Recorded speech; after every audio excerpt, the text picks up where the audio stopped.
मैं डॉक्टर भामा अग्रवाल आपके अपने यूट्यूब चैनल पर आपका स्वागत करती हूँ, अभिनंदन करती हूँ। आइए प्यारे बच्चों, आज हम ध्रुव स्वामिनी नामक नाटक का अध्ययन शुरू करते हैं। इस नाटक के अध्ययन से पूर्व इसे सरल और सहज बनाने के लिए हमें इसकी भूमिका को समझना होगा, जो इस प्रकार है। ध्रुव स्वामिनी नाटक छायावादी साहित्यकार जयशंकर प्रसाद द्वारा रचित है, जो 1933 में प्रकाशित हुआ।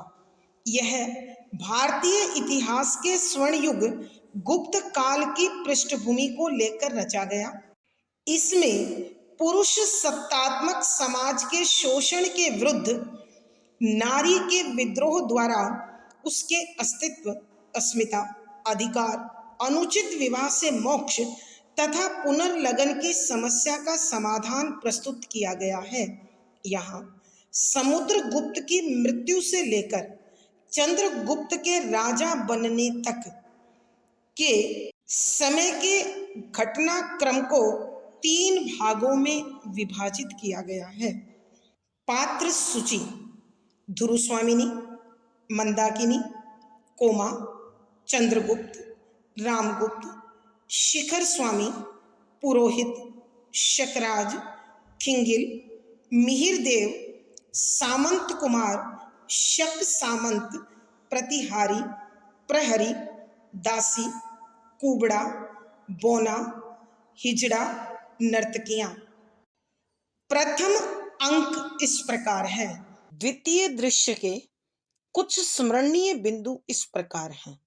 नंबर 1, दूसरे दृश्य के आरंभ में शक दुर्ग के बगीचे में कोमा बड़े प्रेम से पौधों की देखभाल कर रही है।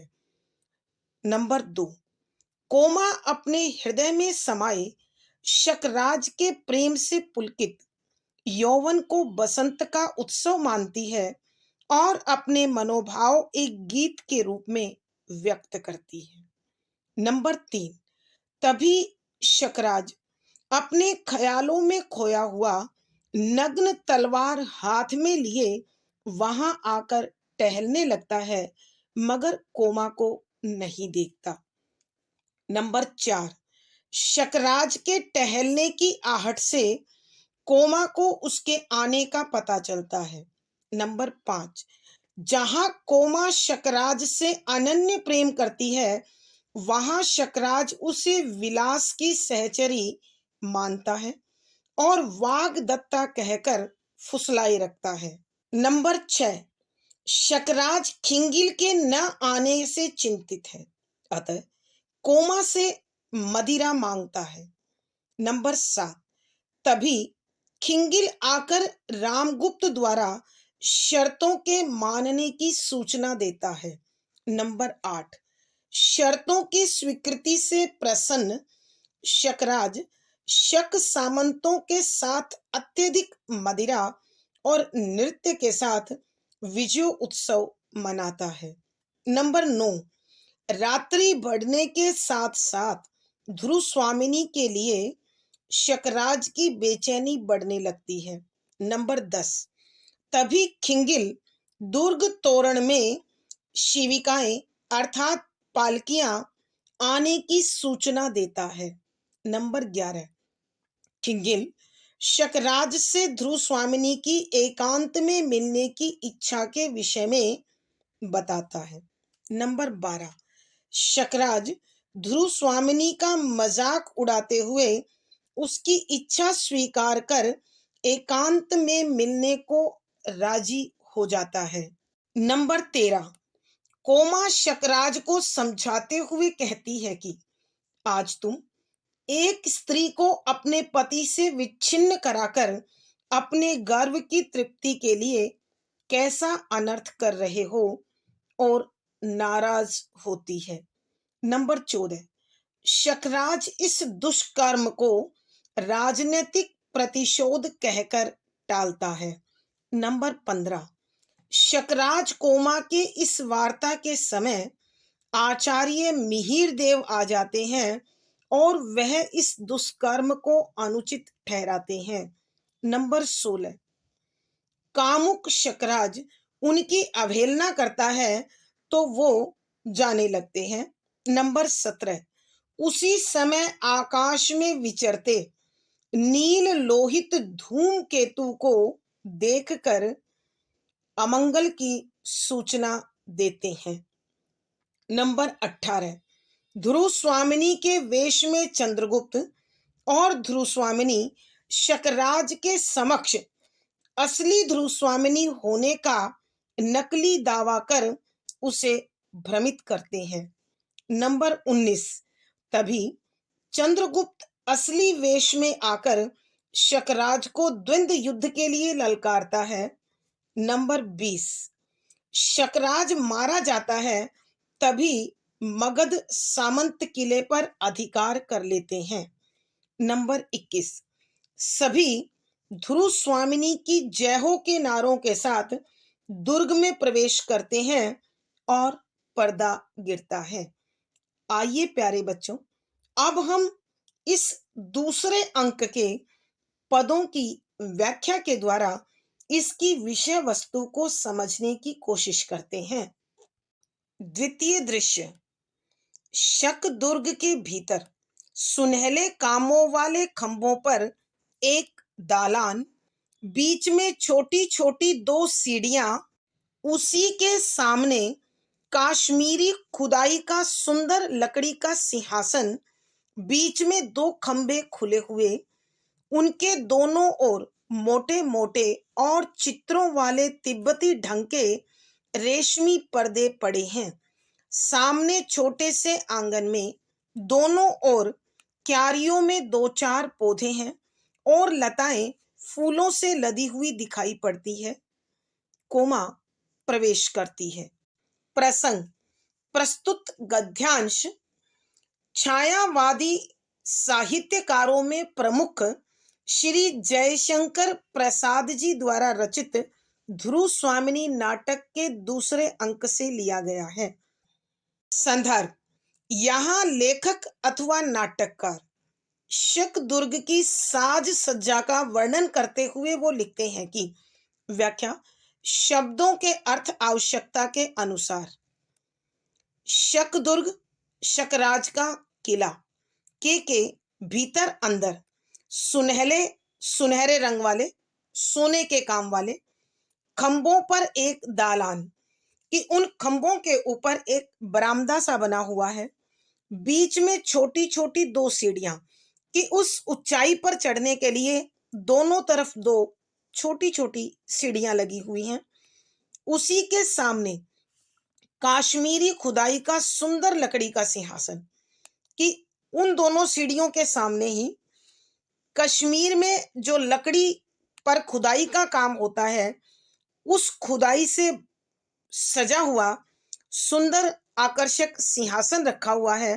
बीच के 2 खंभे खुले हुए हैं अर्थात उनके पर्दे समेटे गए हैं ताकि सिंहासन को आराम से देखा जाए और महाराज वहां तक बिना किसी परेशानी के पहुंचकर उस पर विराजमान हो सके।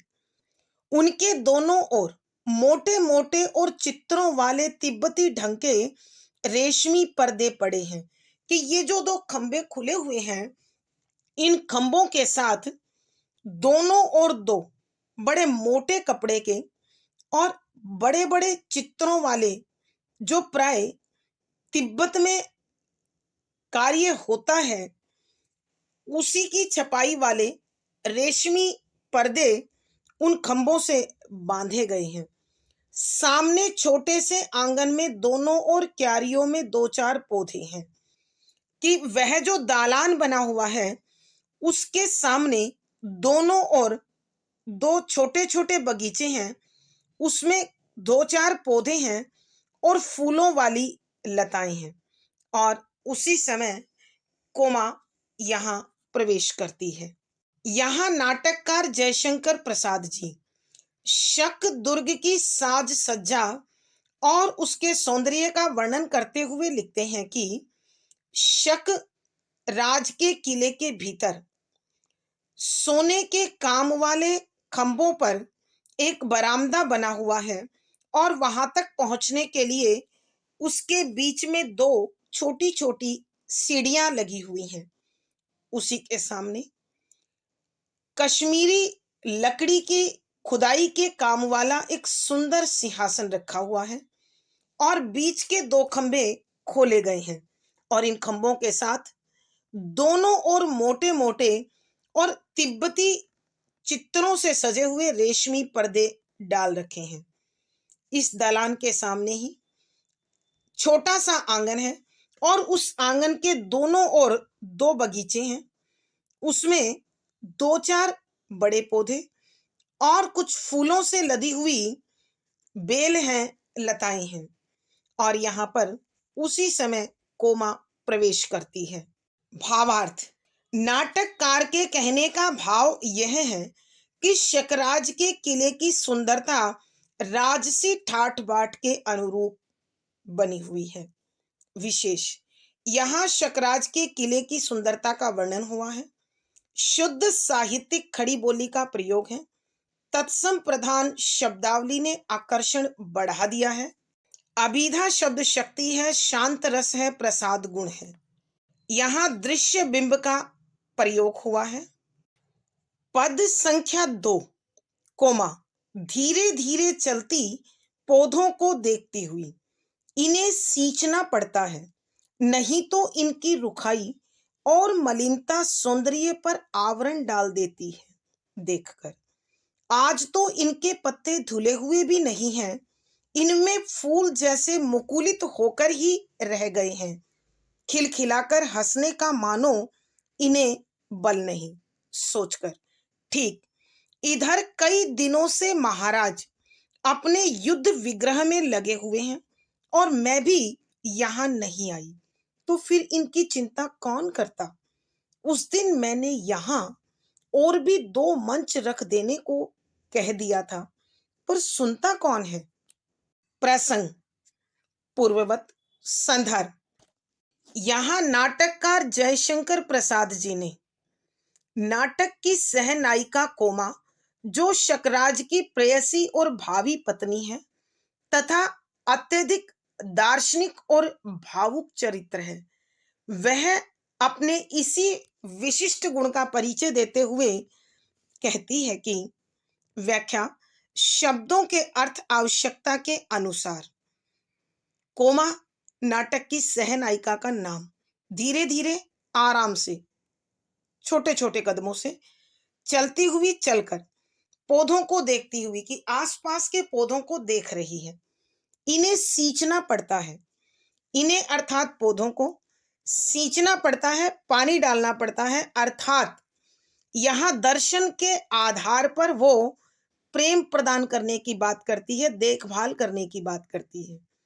नहीं तो इनकी रुखाई, नहीं तो वरना इनकी इन पौधों की रुखाई, रूखापन, अर्थात ये सूख जाते हैं और मलिनता सौंदर्य पर आवरण डाल देती है।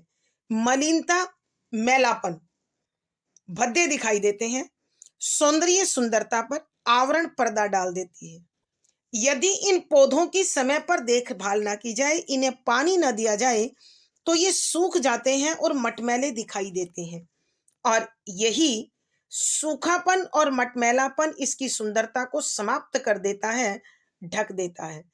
देखकर सावधानी पूर्वक उसे देखती है।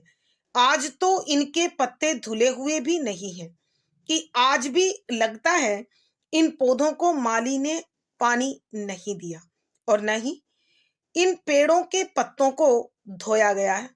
ये अभी तक मैले हैं, इनमें फूल जैसे मुकुलित होकर ही रह गए हैं कि इन लताओं पर जो फूल मुकुलित होता है, खिलना, कि जो फूल खिले हैं उन फूलों को किसी ने देखा नहीं है, पवन ने इसे सहलाया नहीं है और इन लताओं पर जो फूल खिले हुए हैं ऐसा लगता है कि सूर्य उदय के साथ ये सिर्फ खिले हैं। कोई इन्हें देखकर प्रसन्न नहीं हुआ है, तभी ये फूल भी खुश और आनंद में दिखाई नहीं दे रहे हैं।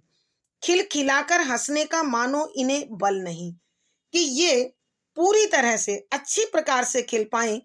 इतनी लगता है इनमें ताकत नहीं है, क्योंकि न तो कोई इन्हें देखकर प्रसन्न हुआ है, न माली ने इन्हें सींचा है और इनकी सुंदरता को बढ़ाने की कोशिश की है। सोचकर, विचार करते हुए, ठीक, सही बात है।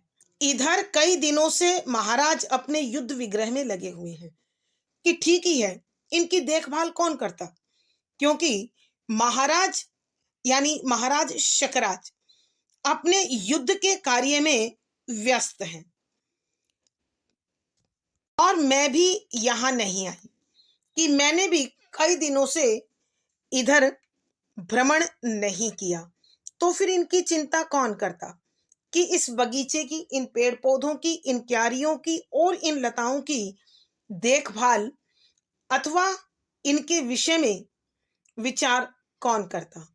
उस दिन मैंने यहाँ और भी दो मंच रख देने को कह दिया था कि जब मैं पहले आई थी तो यहाँ मैंने सेवक से दो चौकियां रखने के लिए कहा था कि जब कभी मैं और महाराज यहाँ आए तो उस पर बैठ सकें। पर सुनता कौन है कि कौन सेवक इस प्रकार हमारी बातों पर ध्यान देता है, क्योंकि सब अपने अपने में खोए हुए हैं। आइए बच्चों, हम इस पद की व्याख्या एक बार फिर करते हैं। यहाँ नाटककार श्री जयशंकर प्रसाद जी ने कोमा के चरित्र की दार्शनिकता का वर्णन करते हुए लिखा है कि कोमा धीरे धीरे इस बगीचे को देखती हुई आगे बढ़ रही थी और जब उसकी दृष्टि पौधों पर पड़ी, लताओं पर पड़ी, तो वह सोचने लगी कि इन्हें सींचना पड़ता है, नहीं तो इनकी रुखाई और मलिनता सौंदर्य पर आवरण डाल देती है कि इन पौधों की सुंदरता के लिए, इन्हें पुनर्जीवन देने के लिए, इन्हें आकर्षक बनाने के लिए, इन्हें प्राण देने के लिए सींचना पड़ता है, इनकी देखभाल करनी पड़ती है, नहीं तो इन पौधों पर सूखापन और मटमैलापन इसकी सुंदरता को ढक देता है। देखकर, ध्यान से देखते हुए, आज तो इनके पत्ते धुले हुए भी नहीं हैं कि आज इन पेड़ पौधों को लगता है माली ने पानी नहीं दिया। तभी तो इन पेड़ पौधों के और लताओं के पत्ते मैले हैं, उन पर मिट्टी जमी हुई है, इनमें फूल जैसे मुकुलित होकर ही रह गए हैं। खिलखिलाकर हंसने का मानो इन्हें बल नहीं कि इन लताओं पर जो फूल खिले हुए हैं ये सिर्फ खिले हैं। इन्हें पूर्ण रूप से विकसित होने के लिए न तो माली की देखभाल मिली है, न पानी मिला है और न ही कोई प्रशंसक, कोई प्रकृति का पुजारी यहां आकर इनकी प्रशंसा कर सका है। अर्थात कहने का भाव यह है कि सृष्टि का अखंड नियम है, दान से प्रतिदान होता है, कि प्रकृति भी अपने सौंदर्य को तभी निखारती है जब उसके प्रशंसक, उसके पुजारी उसकी सराहना करते हैं। लेकिन यहां इन प्राकृतिक दृश्यों को, इन सौंदर्यमयी प्रकृति को देखने और सराहने वाला कोई नहीं हुआ, इसलिए पेड़ पौधे भी मुरझा गए हैं। सोचकर, ठीक इधर कई दिनों से महाराज अपने युद्ध विग्रह में लगे हुए हैं और मैं भी यहां नहीं आई। ठीक ही तो है। सोचकर विचार करते हुए, ठीक ठीक ही तो है कि ये किसके लिए हंसे, किसके लिए खिलखिलाएं, किसके लिए सौंदर्य पाएं, क्योंकि स्वयं महाराज शकराज तो अपने युद्ध के कार्य में व्यस्त हैं और मैं भी महाराज के न होने के कारण इस बगीचे की तरफ नहीं आई।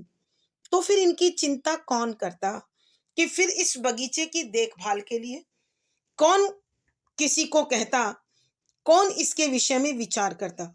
उस दिन मैंने यहाँ और भी दो मंच रख देने को कह दिया था, पर सुनता कौन है कि मैंने सेवक से उस दिन जब मैं पहले आई थी यहाँ दो चौकियां रखने के लिए कह गई थी, मगर कोई किसी की बात पर ध्यान नहीं देता, सब अपने अपने कामों में व्यस्त हैं।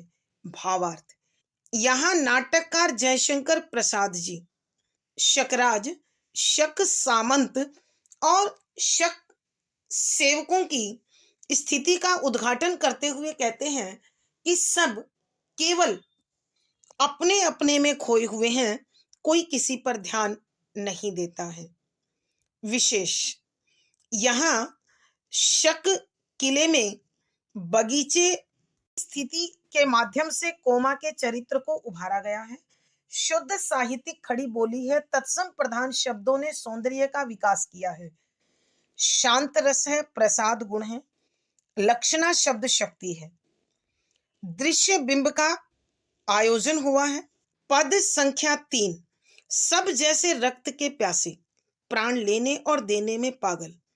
वसंत का उदास और अलस पवन आता है, चला जाता है, कोई उसके स्पर्श से परिचित नहीं, ऐसा जीवन तो वास्तविक नहीं। सीढ़ी पर बैठकर सोचने लगती है, प्रणय प्रेम जब सामने से आते हुए तीव्र आलोक की तरह आंखों में प्रकाश पुंज उंडेल देता है, तब सामने की सब वस्तुएं और भी अस्पष्ट हो जाती हैं। अपनी ओर से कोई भी प्रकाश की किरण नहीं। तब वही, केवल वही हो पागलपन, भूल हो, दुख मिले। प्रसंग पूर्ववत संदर्भ, यहाँ नाटककार कोमा के चरित्र की दार्शनिकता के तत्व पर प्रकाश डालते हुए उसी के मुख से मानव जीवन में प्रेम के महत्व को उद्घाटित कर रहे हैं। व्याख्या, शब्दों के अर्थ आवश्यकता के अनुसार। सब सारे के सारे शक किले में महाराज, सामंत, सैनिक, सेवक सब जैसे ऐसा लगता है रक्त के प्यासे कि खून के प्यासे हैं, प्राण लेने और देने में पागल कि उन सब को शत्रु के प्राण लेने और शत्रु के हाथों में अपने प्राण सौंपने में जो आनंद महसूस हो रहा है वो उनका पागलपन है। और उसी समय वसंत का उदास और अलस पवन आता है कि बसंत ऋतु का शांत और आलस्य से भरा हुआ हवा का झोंका आता है और चला जाता है। यहाँ कोमा ने इसे अलस और उदास इसलिए कहा है क्योंकि इसकी सुंदरता को, मिठास को, आनंद को कोई अनुभव करने वाला नहीं है, कोई उसके स्पर्श से परिचित नहीं है। कि यहाँ शक किले में कोई इस बसंत के आनंद को नहीं पहचानता। स्पर्श छुअन कि वसंत का वास्तविक आनंद क्या होता है, इसका सौंदर्य क्या है, इसका मिठास क्या है, यहाँ किसी को इसकी पहचान नहीं और किसी की दृष्टि में इसकी कीमत नहीं। ऐसा जीवन तो वास्तविक नहीं कि इस प्रकार हमेशा मार काट, हिंसा से भरा रहने वाला जीवन सच्चा जीवन नहीं होता है। जीवन का वास्तविक आनंद, सुख जो दूसरों को जीवन देने में है, उनको प्रसन्नता देने में है, वही जीवन सच्चा जीवन होता है। और इस प्रकार हिंसा को समर्पित जीवन, मारकाट को समर्पित जीवन कोमा की दृष्टि में व्यर्थ है, सारहीन है। सीढ़ी पर बैठकर सोचने लगती है कि वहां जो सीढ़ियां दलान तक जाने के लिए बनी हुई हैं, वह उसी पर बैठ जाती है और अपने विचारों में खो जाती है।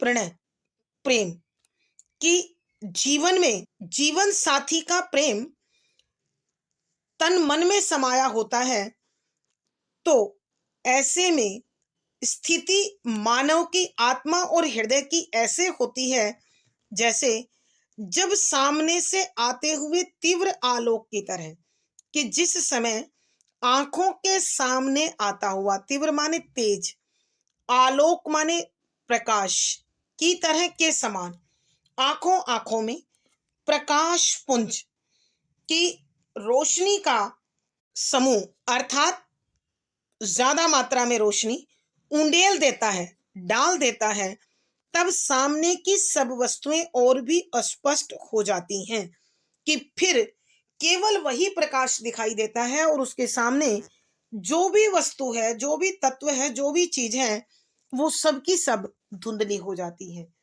कि यहाँ कोमा प्रेम के प्रभाव को दर्शाते हुए कहती है कि जिस प्रकार आंखों के सामने से जब तेज रोशनी आती है और वो रोशनी हमारी आंखों में समा जाती है, तो सामने की सभी वस्तुएं, हर तत्व धुंधला दिखाई देने लगता है या दिखाई ही नहीं देता है। अपनी ओर से कोई भी प्रकाश की किरण नहीं, कि फिर उसकी अपनी कोई रोशनी नहीं होती, अपना कोई प्रकाश नहीं होता। यहाँ कोमा अपनी उसी भावुकता को प्रकट करती है कि जब किसी के जीवन में प्रणय रूपी प्रेम समाता है, तो फिर उसे इस संसार की ऊंच नीच, इस संसार के अन्य विचार, अन्य वस्तुएं दिखाई नहीं देती। सिर्फ और सिर्फ अपना प्रेम उसकी दृष्टि में, उसके विचारों में, उसके तन मन में, उसके सपनों में इस प्रकार समा जाता है कि सब कुछ उसके सामने धुंधला बेजान हो जाता है। तब वही, केवल वही, फिर तो जीवन में केवल वही जीवन साथी का प्रेम शेष बचता है। हो पागलपन, कि उसे संसार के लोग पागलपन कहें, भूल हो, दुख मिले, कि चाहे उससे कितनी भी बड़ी गलती क्यों ना हो, चाहे कितना भी दुख मिले, लेकिन प्रेमी हृदय केवल अपने प्रेम में खोए रहते हैं। भावार्थ, यहाँ नाटककार मानव के जीवन में प्रेम के आगमन के बाद केवल प्रेम ही शेष बचता है, बाकी सब तत्व धुंधला जाते हैं, अस्पष्ट हो जाते हैं। इसी सत्य का उद्घाटन किया है। विशेष यहाँ प्रेम के स्वरूप पर प्रकाश डाला गया है। शुद्ध साहित्यिक खड़ी बोली है। तत्सम प्रधान शब्दावली ने विषय को और अधिक गंभीर बनाया है और दृश्य बिंब का आयोजन है। पद संख्या 4, प्रेम करने की एक ऋतु होती है, उसमें चूकना, उसमें सोच समझकर चलना दोनों बराबर हैं। सुना है, दोनों ही संसार के चतुरों की दृष्टि से मूर्ख बनते हैं। तब कोमा तू किसे अच्छा समझती है? गाती है। प्रसंग पूर्ववत। संदर्भ, यहाँ नाटककार जयशंकर प्रसाद कोमा जैसी दार्शनिक और भावुक पात्र के माध्यम से सांसारिक प्रेम का अपने जीवन साथी के प्रति नजरिए का उल्लेख करते हुए लिखते हैं कि व्याख्या, शब्दों के अर्थ साथ साथ प्रेम करने की एक ऋतु होती है। यहाँ नाटक की एक प्रमुख पात्रा कोमा प्रेम के महत्व पर प्रकाश डालते हुए लिखती है कि प्रेम करने की एक ऋतु होती है, कि मानव जीवन में प्रेम भी एक मौसम की तरह आता है। अर्थात कहने का भाव यह है कि जब यौवन आता है तो अपने साथ प्रेम भी लेकर आता है। उसमें चूकना, कि इस प्रेम को न पहचान पाना, इस प्रेम को नकार देना, उस प्रेम से बचकर चलना, उसमें सोच समझकर चलना, कि बहुत अधिक विचार करना, सावधानी के साथ संभल संभल कर कदम रखना, दोनों बराबर हैं। कि दोनों ही प्रेम के आनंद को फीका कर देते हैं, बेजान कर देते हैं, धुंधला कर देते हैं। सुना है, दोनों ही संसार के चतुरों की दृष्टि से मूर्ख बनते हैं। ऐसा सुनने में आया है, संसार के समझदार लोग इन दोनों ही दशाओं में प्रेमियों को मूर्ख मानते हैं। कि यदि प्रेमी जन इस प्रेम के पथ पर अपना सब कुछ लुटा देते हैं, अपना सब कुछ खो देते हैं, तो समझदार लोग उन्हें पागल कहते हैं। और जो सोच सोचकर संभल कर कदम रखता है, वह भी अपने प्रेम के वास्तविक आनंद को धुंधला कर देता है और जीवन के अंत में अकेला रह जाता है। तो ऐसी स्थिति में भी संसार के समझदार लोग उन प्रेमी जनों को मूर्ख मानते हैं। अर्थात कहने का भाव यह है कि जब किसी भी जीवन में यौवन के साथ प्रेम का आगमन होता है, तो प्रेमी जन कोई भी कदम उठाए, उनमें भावुकता की प्रधानता होती है और इस भावुकता के कारण अक्सर मनुष्य को भारी दुख झेलने पड़ते हैं और यह दुख संसार के चतुर लोग मूर्खता के नाम से परिचित कराते हैं। तब कोमा तू किसे अच्छा समझती है कि कोमा अपने आप से प्रश्न पूछती है कि तेरे लिए प्रेम में संभल संभल कर चलना अच्छा है या फिर प्रेम में सांसारिकता को भूलकर उस प्रेम के आनंद में खो जाना अच्छा है जो बाद में दुख दे, पीड़ा दे, कष्ट दे। गाती है और वह भावुक होकर इसी प्रेम से सराबोर होकर गाने लगती है। आइए प्यारे बच्चों एक बार फिर इस पद की व्याख्या करते हैं। ये पंक्तियां अत्यंत महत्वपूर्ण हैं। प्रेम करने की एक ऋतु होती है, उसमें चूकना, उसमें सोच समझकर चलना दोनों बराबर हैं। यहाँ नाटक की सबसे अधिक भावुक और दार्शनिक पात्रा कोमा प्रेम के स्वरूप पर प्रकाश डालते हुए कहती है कि प्रेम करने का भी एक अपना मौसम होता है। अर्थात कहने का भाव यह है कि जब मानव जीवन में यौवन आता है, यौवन के साथ प्रेम भी आता है और जब यह प्रेम प्रेमी जनों के मन में समा जाता है, तब उस प्रेम में संसारिकता को त्याग कर भूल करना या उस प्रेम को न समझ पाना अथवा प्रेम करने के बाद संभल संभल कर चलना, हर कदम पर बहुत अधिक सोच विचार करना, दोनों ही प्रेम के वास्तविक आनंद को खो देते हैं। अर्थात ऐसे में उनका जीवन नीरस हो जाता है, आनंद रहित हो जाता है। सुना है दोनों ही संसार के चतुरों की दृष्टि से मूर्ख बनती हैं कि ऐसा सुनने में आया है कि चाहे कोई ऐसा प्रेमी जन हो जो अपने प्रेमी के प्रेम को न समझे अथवा प्रेम करने के बाद बड़े सोच विचार कर सांसारिकता का ध्यान रखते हुए संभल संभल कर कदम धरे, तो भी वह प्रेम को खो देता है।